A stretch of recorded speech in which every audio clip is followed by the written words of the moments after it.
Y ya para cerrar, el último tema relacionado con esto, que es la pregunta que muchos serán, ¿y por qué esto no lo denuncia China y Rusia? Hoy acaba de decir Elon Musk, en el futuro probablemente el dinero no tenga valor. La gente va a trabajar como hobby si quiere trabajar. Habla de 10 años. O sea, hay que tomar en cuenta la magnitud del cambio y la velocidad del cambio.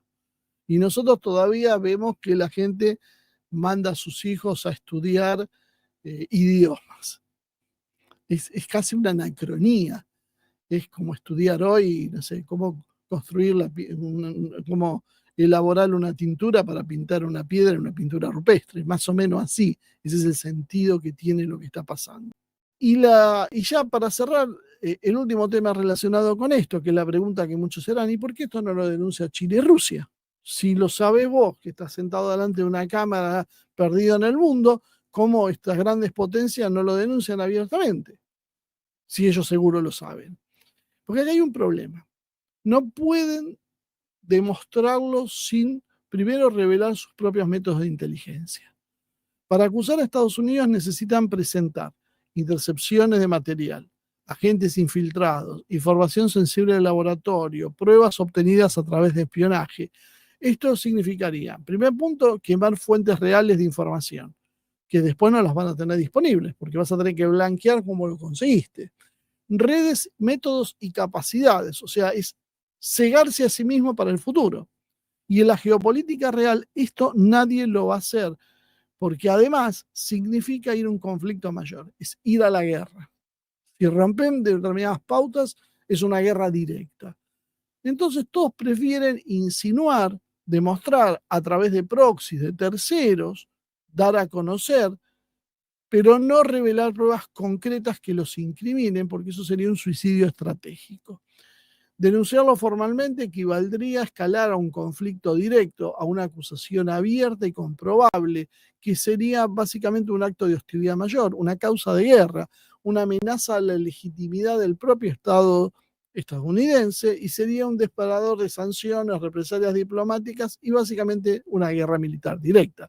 Entonces, como están las cosas, lo hemos hablado muchas veces, ni Rusia ni China tienen interés en cruzar ese umbral si no es absolutamente necesario. El COVID en definitiva no le mató soldados, tal vez algunos, pero aisladamente, lo que sí complicó la credibilidad, nada más. Y ningún país llega a una guerra mundial, nuclear, nada más que por esto. Porque China en el fondo también sería la primera perjudicada si se abre esta caja de Pandora, porque aunque el origen sea de una fuga inducida, una manipulación o una operación de inteligencia, da lo mismo, ocurrió en Wuhan.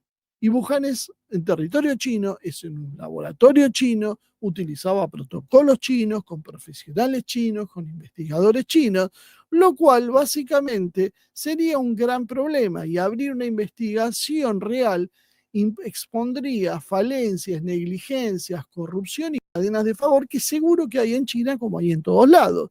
Y acuerdos científicos con Estados Unidos que tal vez no sean los más dignos de presentar públicamente. Entonces, China se quedó esperando en silencio que el mundo deje de mirar a Wuhan. Acuérdense, los chinos, el virus chino y el daño a la imagen de China hace unos años. Por fin está pasando. ¿Va otra vez a menear la soga en la casa del ahorcado China? No, probablemente no, porque se acusa a Estados Unidos. Estados Unidos va a responder diciendo, pero eso fue en un laboratorio, que era chino. Y esto los va a perjudicar a los propios chinos. Entonces, mejor no tocar el tema. Ambas potencias detectan que Occidente usó la pandemia para reforzar su aparato político y romper sus cadenas de suministro, disciplinar sus propias sociedades y empujar sus agendas. Básicamente lo usó internamente. Por lo tanto, para China y para Rusia, eso es básicamente un reajuste de poder occidental, no un ataque directo a ellos, un problema entre los occidentales. Por eso no judicializan esto. Sí lo hacen en el plano narrativo porque tratan de sacar ventaja. Pero no tratan de ir más allá, porque eso es un problema interno de Estados Unidos para ellos. A China, curiosamente, el suceso también le termina sirviendo en algunos aspectos. ¿Por qué? porque no siempre se controlan los hechos de este tipo de acciones. Y Estados Unidos terminó finalmente fracturado, dividido, lo vemos todos los días.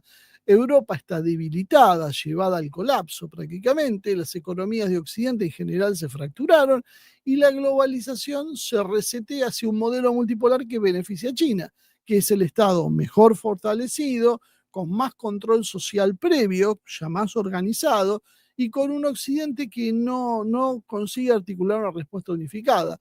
Entonces, ¿por qué dinamitar todas estas ventajas en una denuncia formal que abroquele a Occidente? Rusia y China entienden que el COVID fue parte de una guerra híbrida, pero en la guerra híbrida nadie denuncia a nadie. Es como esos códigos mafiosos. Me pasó algo y cuando viene la policía vos decís, no, no, me caí. Después vas a ir a buscar venganza, pero no le decís a la policía que te pegó, que te lastimó el otro. Eso no se hace. Y el otro tampoco lo hace con vos. Después se arreglan cuentas. Entonces, ¿cómo se arreglan cuentas a este nivel? Con propaganda, diplomacia, operaciones, espejos, geoposicionamiento político, alianzas alternativas. China y Rusia están jugando al ajedrez, viendo muchos movimientos por delante y no buscan una vendetta pública. Además, si mañana China y Rusia acusan formalmente a Estados Unidos, recuerden que Estados Unidos va a contragolpear.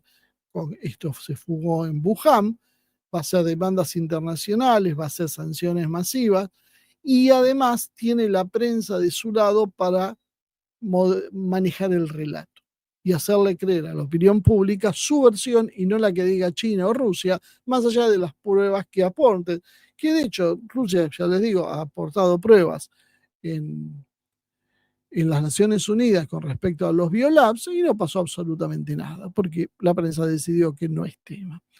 Entonces, sería un juego de suma cero. Occidente controla, además, todos los organismos hoy conocidos para investigar, la OMC, la ONU, la OEA, las grandes universidades, los medios globales, las fundaciones filantrópicas, los observatorios de derechos humanos, todos dependen o los influye Estados Unidos, el Reino Unido, el poder occidental. ¿Qué pasaría si vos tirás esta bomba arriba de la mesa? Todos esos se te volverían en contra y aunque vos tengas razón, la gente creería lo contrario. Entonces, denunciar sin la capacidad institucional, real, concreta de imponer la investigación va a ser perder una batalla mediática y si se pierde la batalla mediática no tiene sentido esto. Rusia y China no van a pelear una batalla mediática, prefieren minar a Occidente desde afuera. Es decir, sintéticamente, China y Rusia no denuncian abiertamente porque ni siquiera les conviene, porque revelarían sus propias capacidades de inteligencia, escalarían un conflicto directo sin garantía de cómo esto va a terminar. China quedaría expuesta por la fuga y perdería más que Estados Unidos. Básicamente la pandemia debilitó a Occidente más que a ellos. Es una guerra híbrida, la denuncia pública no es una de las armas que se utilizan, no controlan los organismos globales que validan la acusación, entonces la cuestión es muy lógica, muy simple. Si tu enemigo se tropezó y se rompe una costilla, lo aprovechás, pero no le gritas al mundo que fuiste vos quien puso una piedra delante de él para que tropiece.